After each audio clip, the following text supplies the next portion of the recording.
Indian premiere league यानी IPL के 16वें season का आरंभ 31 मार्च से हुआ। अहमदाबाद के नरेंद्र मोदी स्टेडियम में चेन्नई और गुजरात के बीच पहला मैच खेला गया। आईपीएल के तौर तरीकों की आलोचना तो सीज़न 1 से ही हो रही है। मैच फिक्सिंग जैसे आरोप भी अक्सर लगते हैं। बावजूद इसके आईपीएल की पॉपुलैरिटी में कमी नहीं हुई।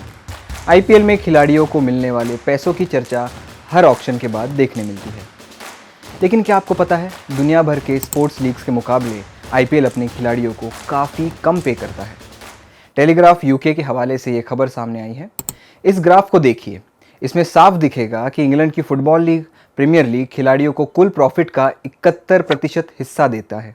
वही baseball league MLB 54%, basketball league NBA और एयर हॉकी लीग 50-50% और रग्बी लीग एनएफएल अपने खिलाड़ियों को कुल मुनाफे का 48% हिस्सा देती है।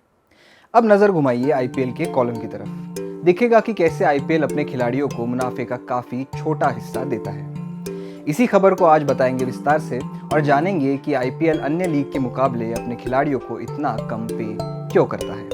नमस्कार, मेरा नाम है जीशान कास्कर और आप देख रहे हैं द वायर। क्रिकेटर्स आज पहले से कहीं ज़्यादा कमाते हैं।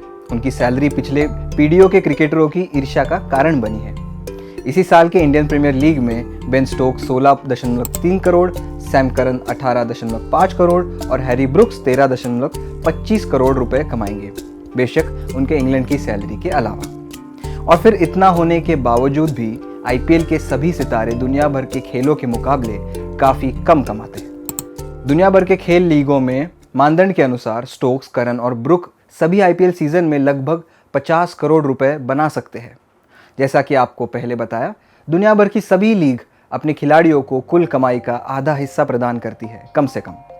आईपीएल पर यह बात लागू नहीं होती। वो अपने खिलाड़ियों को कुल कमाई का केवल 18% हिस्सा ही देती है। 2023 से सभी 10 फ्रेंचाइजी प्रति वर्ष 500 करोड़ रुपए की कमाई करेंगे, ऐसा दावा यूके की टेलीग्राफ में किया गया है। इसके अलावा एडवर्टाइजिंग, स्पॉन्सर और व्यापारिक बिक्री में कम से कम 50 करोड़ एक्स्ट्रा कमाने की उम्मीद कर सकते हैं, ऐसा टेलीग्राफ की रिपोर्ट में लिखा है। सबसे बड़ी फ्रेंचाइजी मुंबई इंडियंस 10 करोड़ तक अतिरिक्त कमाई की उम्मीद कर सकती है। कुल मिलाकर सभी फ्रेंचाइजी इस आईपीएल अभियान में कुल 530 करोड़ रुपए कमाने की उम्मीद कर सकते हैं। फिर भी इसका एक छोटा सा हिस्सा ही आईपीएल खेलने वाले खिलाड़ियों तक पहुंचता है। इस साल प्रत्येक फ्रेंचाइजी की सैलरी कैप 95 करोड़ है। यह आंकड़ा फ्रेंचाइजी के कुल प्रॉफिट का सिर्फ 18% के बराबर है। अगर किसी भी अन्य प्रमुख लीग में इतना पैसा उत्पन्न होता, खिलाड़ी ठीक उसी काम के लिए 3 गुना अधिक कमा सकते थे। प्रॉफिट का छोटा हिस्सा जो खुद क्रिकेटरों को मिलता है, कम वेतन वाले दस्ते के सदस्यों के लिए बहुत बड़ा परिणाम होता है। सबसे खराब भुगतान वाले घरेलू खिलाड़ियों को आईपीएल में खेलने के लिए केवल 20 लाख रुपए मिलते हैं। अगर वो खिलाड़ी कोई मैच ना खेले तो उनका 20% वेतन भी काटा जाता है। और तो और फॉरेन खिलाड़ियों के वेतन से उनका बोर्ड 10% भी काट लेता है। आईपीएल के हर फ्रेंचाइजी को 95 करोड़ रुपए का सैलरी कैप मिलता है, यानी वो कुल मिलाकर 95 करोड़ खिलाड़ियों को खरीदने में लगा सकते हैं। ये कैप ही खिलाड़ियों के कम वेतन का कारण है, लेकिन ये कैप जरूरी भी है। वो कैसे? इस कैप के बिना आईपीएल के मालिक, एक समूह जिसमें अंबानी शामिल है, जिनके पास अनुमानित रूप से 130 लाख करोड़ से अधिक की संपत्ति है, खिलाड़ियों के लिए एक दूसरे के खिलाफ ज्यादा बोली लगाने के लिए स्वतंत्र हो जाएंगे। फिर भी क्रिकेट लीग में आईपीएल सबसे ज्यादा पैसे देता है। इस वजह से क्रिकेटरों के पास कोई विकल्प मौजूद नहीं है। यूएस लीग में एक मजबूत खिलाड़ियों का यूनियन भी है। कई बार मालिक और खिलाड़ियों के बीच गतिरोध देखने मिलता है और यहाँ तक कि हमले भी हुए हैं, क्योंकि खिलाड़ियों ने अपने हिस्से के लिए लड़ाई लड़ी है। अमेरिका की लीगों ने यह भी जान लिया है कि यदि वे अपने खिलाड़ियों को प्रॉफिट के उचित पैसे का भुगतान नहीं करते तो खिलाड़ी किसी और लीग में भी जाकर खेल सकते हैं।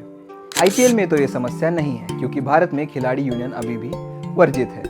और तो और आईपीएल के लेवल की कोई दूसरी टी20 लीग हमारे सामने नहीं दिखाई देती। दरअसल इस साल टी20 इकोसिस्टम पर आईपीएल का नियंत्रण और तेज हुआ। आईपीएल के नीचे खिलाड़ियों को सबसे अधिक भुगतान करने वाली 2 लीग दक्षिण अफ्रीका की SA20 और यूएई में यूएई की इंटरनेशनल लीग टी20 है, जो दोनों जनवरी में लॉन्च हुई थी। आईपीएल के मालिक सभी SA20 टीमों के मालिक हैं और इंटरनेशनल लीग टी20 फ्रेंचाइजी के आधे हिस्से में भी आईपीएल की हिस्सेदारी है। प्रतियोगिता को यानी कंपटीशन को नियंत्रित करने का सबसे आसान तरीका उसे खरीदना है। यही आईपीएल के बर्ताव से हमें देखने मिला। 2023 से ब्रॉडकास्टिंग राइट्स के कुल अमाउंट में बढ़ोतरी को रेखांकित किया गया। ये राइट्स 2023 से 27 के लिए 4 लाख करोड़ रुपयों में बिके हैं, जो पिछले 5 सालों के चक्र से 2 गुना हुआ है। जहां ब्रॉडकास्टिंग राइट्स बढ़ गए हैं, खिलाड़ियों की वेतन सीमा मुश्किल से बढ़ी है। 9 मिलियन यूरो प्रति फ्रेंचाइजी प्रति वर्ष से 9.5 मिलियन यूरोस तक ही। अब 8 के बजाय 10 आईपीएल फ्रेंचाइजी हो गई है, लेकिन खिलाड़ियों को जाने वाले कुल लीग प्रॉफिट का हिस्सा अब वास्तव में 2018 से 22 चक्र की तुलना में कम है। क्रिकेट की इकोनॉमिक्स समझने वाले सिजेम्स्की कहते हैं कि चूंकि आईपीएल का कोई विकल्प नहीं है, इसलिए खिलाड़ी इसके बारे में ज़्यादा कुछ नहीं कर सकते। आईपीएल मालिक सैलरी कैप को एक ऐसे स्तर पर सेट करना चाहते हैं जो खिलाड़ियों के लिए किसी भी संभावित विकल्प की तुलना में अधिक आकर्षित हो। यही बात मायने रखती है। वे प्रतिस्पर्धी के रूप में उभरने के लिए एक मजबूत T20 लीग नहीं चाहते। आईपीएल की क्रिकेट और व्यावसायिक अपील बढ़ने के बावजूद खिलाड़ियों को नकदी के हिस्से के लिए आंदोलन करने की संभावना नहीं है। लेकिन अगर आईपीएल खिलाड़ियों को मिलने वाले प्रॉफिट का हिस्सा कभी भी अन्य खेल लीगों के बराबर हो जाता है, तो अंतर्राष्ट्रीय खेल पर आईपीएल का प्रभाव और भी अधिक हो जाएगा, ऐसा मानना है टेलीग्राफ यूके का। मेरी तरफ से आज इतना ही। आईपीएल में खिलाड़ियों को मिलने वाले वेतन पर आपकी राय कमेंट बॉक्स में ज़रूर बताएं। मेरा नाम है ज़ीशान कास्कर और आप देख रहे हैं द वायर। द वायर के और वीडियोस देखने के लिए सब्सक्राइब करें और बेल आइकन पर क्लिक करें। स्वतंत्र पत्रकारिता की आर्थिक मदद करने के लिए डिस्क्रिप्शन में दिए गए लिंक पर जाएं और अपनी राशि चुनें।